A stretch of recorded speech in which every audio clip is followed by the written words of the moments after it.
Shalom, selamat malam Bapak, Ibu, Saudara-saudara, segenap umat Tuhan dimanapun kita berada. Mari Bapak, Ibu, Saudara-saudara, kita bersama-sama mau mendengarkan firman Tuhan. Oleh karena itu kita persiapkan segalanya, hati dan pikiran kita.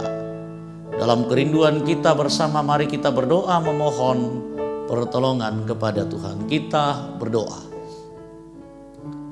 Ya Bapa di surga, Engkau adalah Allah yang luar biasa. Penyertaan-Mu tetap kami nikmati. Kasih-Mu juga kami rasakan begitu sangat besar dalam hidup kami. Patut Engkau dipuji dan dimuliakan, dan kami terus bersyukur. Menyerahkan segenap hidup kami hanya ke dalam tangan-Mu. Kami datang kepadamu dalam segenap hidup kami malam hari ini, untuk bersama-sama mau mendengarkan merenungkan firman-Mu. Tuhan, layakkan kami, ampuni kami. Berfirmanlah, di dalam nama Tuhan Yesus kami berdoa. Amin. Mari baca firman Tuhan dari Injil Matius pasalnya yang ke-10, ayatnya yang ke-24 sampai 25 bagian B, bagian A. Matius 10 ayat 24 sampai 25, ayat 25 bagian A. Demikian firman Tuhan. Seorang murid tidak lebih daripada gurunya, atau seorang hamba daripada tuannya. Cukuplah bagi seorang murid jika ia menjadi sama seperti gurunya, dan bagi seorang hamba jika ia menjadi sama seperti tuannya. Amin. Demikian firman Tuhan. Tuhan kiranya terus menolong kita, memampukan, menguatkan kita. Mari kita renungkan bersama firman Tuhan dalam tema hidup adalah kesempatan untuk belajar. Hidup adalah kesempatan untuk belajar. Ada ungkapan Bapak Ibu Saudara-saudara yang biasa kita dengarkan, hidup adalah belajar. Apa artinya ketika kita mengungkapkan hidup adalah belajar? Artinya bahwa waktu dalam kehidupan ini harus kita manfaatkan dengan baik, dan waktu yang Tuhan berikan kepada kita hendaknya kita pakai untuk terus belajar, sebagai kesempatan untuk belajar, mempelajari arti dan makna hidup dalam banyak hal dan dalam banyak cara, dan dengan belajar atas kenyataan-kenyataan yang kita alami dalam kehidupan ini. Artinya juga Bapak Ibu Saudara-saudara, waktu adalah kesempatan belajar, hidup adalah belajar, menandakan bahwa tanpa belajar kita tidak akan bisa bertahan hidup dengan baik. Kita akan tergerus dengan arus zaman dan kenyataan yang terjadi, dan kita tidak bisa survive dalam hidup ini dengan baik. Nah, saya ingat waktu dulu, waktu kuliah, biasa ada tulisan-tulisan memberi motivasi di meja belajar, di dinding kamar belajar, no time for love. Gak ada waktu untuk cinta, but time is study. Mantap banget. Gak ada waktu untuk cinta, gak ada waktu untuk yang lain, tetapi waktu adalah untuk belajar. Semua waktu yang ada kita pergunakan untuk belajar, dengan berharap bahwa belajar kita dapat mengenal banyak hal, kita dapat memahami banyak ilmu, dan dengan belajar kita bisa menjadi orang yang bisa mengetahui banyak hal. Dan dengan belajar kita bisa tahu manfaatnya. Jelas Bapak Ibu Saudara-saudara. Sehingga tanpa belajar kita tidak bisa tahu apa-apa. Nah, dalam bacaan kita menarik. Kita adalah murid. Ya. Kita adalah murid. Dan sebagai murid kita punya guru. Murid Bapak Ibu Saudara-saudara tugasnya adalah untuk belajar. Ini disampaikan oleh Tuhan Yesus pada murid-muridnya. Dengan berharap murid-murid bisa melihat keteladanan Kristus di situ sebagai sang gurunya. Jadi dengan status murid, para murid-murid pengikut Kristus harusnya terus memanfaatkan hidup ini untuk terus belajar. Dan fokus belajarnya adalah Kristus sendiri sebagai sang guru. Dan dia memperlihatkan bagaimana keteladanan itu. Bahkan di dalam segenap situasi dan keadaan. Ia terus memperlihatkan secara konsisten keteladanan itu dengan luar biasa sampai pada kematiannya di kayu salib. Dan murid-murid hendaknya melihat itu.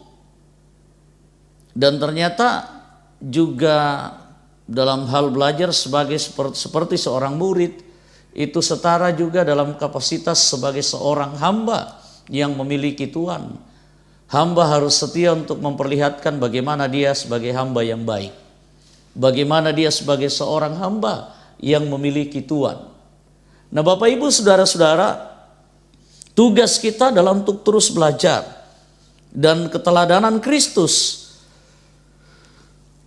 adalah hal yang luar biasa yang penting untuk kita pelajari. Dan dengan itu kita bisa menjalani hidup ini. Bukankah Bapak Ibu Saudara-saudara, kita adalah anak-anak sekolah yang sedang belajar dalam sekolah kehidupan. Banyak kenyataan yang kita hadapi sebagai anak-anak Tuhan. Banyak hal-hal yang terjadi yang bisa menggerus kita, yang bisa menghimpit kita, yang bisa menenggelamkan kita. Banyak kenyataan-kenyataan hidup yang bisa menghanyutkan kita, yang bisa menghancurkan dan membinasakan kita. Nah, Yesus memberikan keteladanan kesetiaan untuk kita semua. Dalam kesetiaannya kepada Bapa, ia memperlihatkan keteladanan itu sampai kematiannya di kayu salib. Sehingga kita tidak perlu takut menghadapi semua apapun yang terjadi.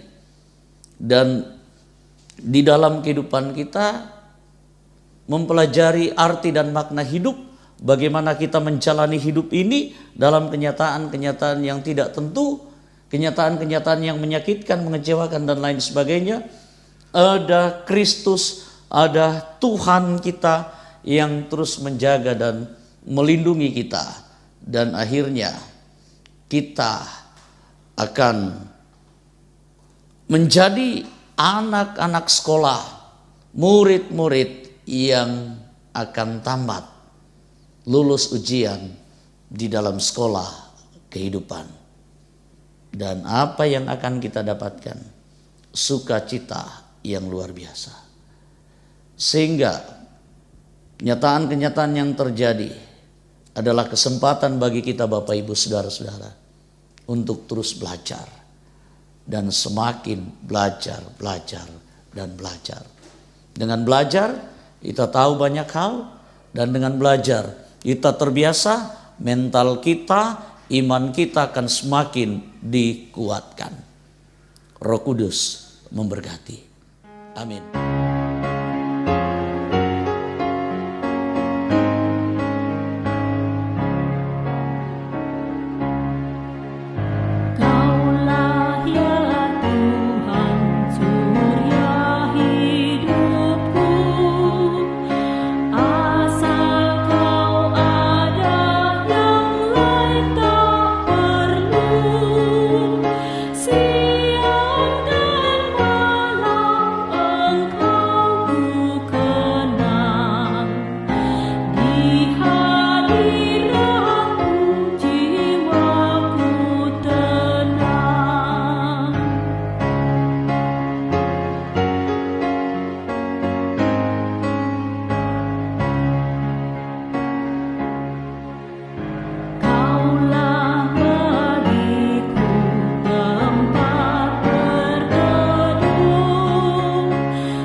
Terima kasih Bapa di surga,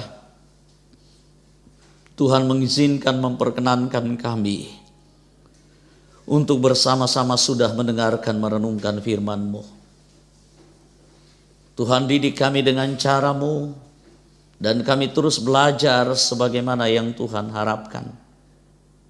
Menjalani hidup ini dalam keteladanan Kristus, hidup setia, fokus dalam ketaatan penuh kepada Tuhan. Banyak hal yang bisa menggerus kami, banyak hal yang bisa menenggelamkan kami. Tetapi kami yakin dan percaya Tuhan bersama kami menolong menguatkan kami. Lainnya kami serahkan hidup kami, Tuhan bimbing kami itu dengan kuasa-Mu. Berkati kami seterusnya, jemaat-Mu dalam rumah tangga segenap hidup mereka, anak-anak kami dalam pendidikan dan pertumbuhan, anak-anak kami dalam perjuangan mereka, anak-anak muda Tuhan dalam meraih masa depan, Tuhan arahkan. Kami berdoa buat segenap umat Tuhan yang bergumul, macam-macam pergumulan yang kami hadapi. Kuatkan, bebaskan kami semuanya.